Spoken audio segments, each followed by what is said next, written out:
We all know that Heckler & Koch is a very innovative company, constantly pushing the envelope of small arms technology. They produce some of the most sophisticated rifles and pistols on the market today. But how did they get to that point? One often overlooked HK pistol is the HK P9 and P9S. However, in its time, this pistol was radically revolutionary, and you can start to see where some of the themes of the modern HK pistols came from in this design.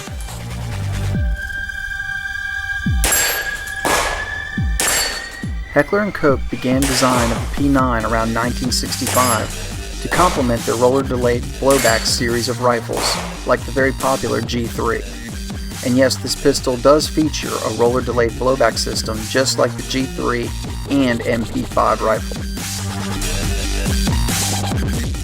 Full production of the P9S ran from 1969 and was discontinued in 1978. During this time, the most popular handgun was the .357 Magnum. The Smith & Wesson Model 19 dominated the market mainly because it was more affordable than the coveted Colt Python. Smith also had a big seller with the Model 29 .44 Magnum because of the Dirty Harry movies. Semi-auto pistols hadn't quite taken off yet, and revolvers were still preferred by the masses.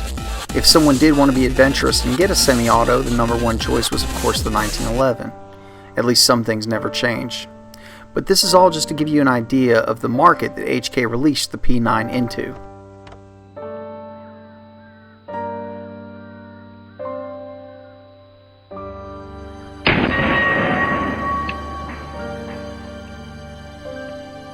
The first thing that would be considered radical at the time would be the capacity, which was 9, and where the P9 got its name. 9 seems pretty tame by today's standards, but back then 9 was at least one more than all the other competitors. Revolvers, of course, had a capacity of 5 or 6. The 1911 held 7 or 8, and the P9's capacity was still one greater than the Smith & Wesson Model 39, another semi-auto of the day.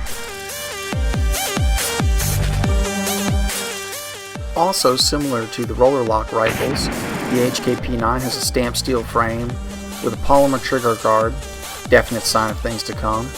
This was also the first pistol in HK's line to feature polygonal rifling, which is claimed to help with accuracy and greatly increase barrel life.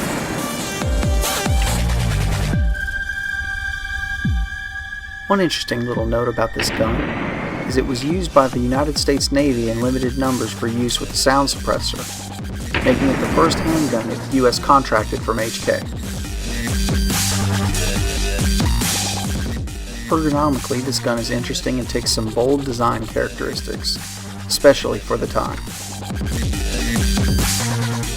First of all, let's talk about the thumb swell. I love the way this feels. Combined with the slim single-stack design, this makes the gun sit extremely well in my hand and very comfortable to shoot. I am, of course, right-handed. This swell, I'm sure, would be a huge obstacle for a left-handed shooter, but this was way before the time of ambidextrous firearms. Another thing that would be very hard to get used to if you're a left-handed shooter is the cocking-decocking lever on the left-hand side of the gun. This is a busy little lever. First of all, the HK P9 is actually a hammer-fired gun, just the hammer is concealed. With this lever, you can cock the hammer to fire single action if you don't want to fire double action. Also, it can be used to decock the weapon by pulling down on the lever and then pulling the trigger. This seems a little odd, but that's how they did it back in the day.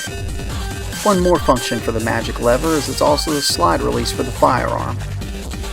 You can kind of see how this lever evolved into the squeeze cocker for the P7, as they both do all of the same functions, then evolved and simplified to the safety decocker on HK pistols of today.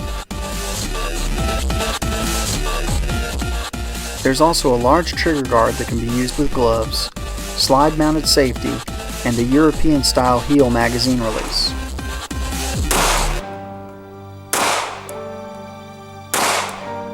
The HK P9 actually shoots surprisingly well.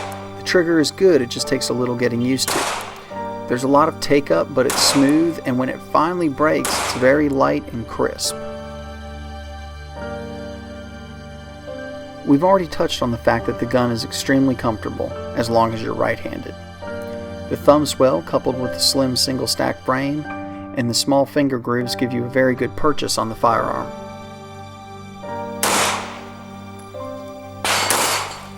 Recoil is light and manageable, and accuracy is very good from the fixed polygonal barrel and good trigger. All in all, the P9 is a fascinating firearm that was light years ahead of the competition in its day, and a lot of fun to shoot. I think it's interesting to look back at these older HKs to give us an idea of where the company has been, look at some of the innovations they came up with, things that worked and things that didn't. And I also feel it can give us an insight into where the company is headed.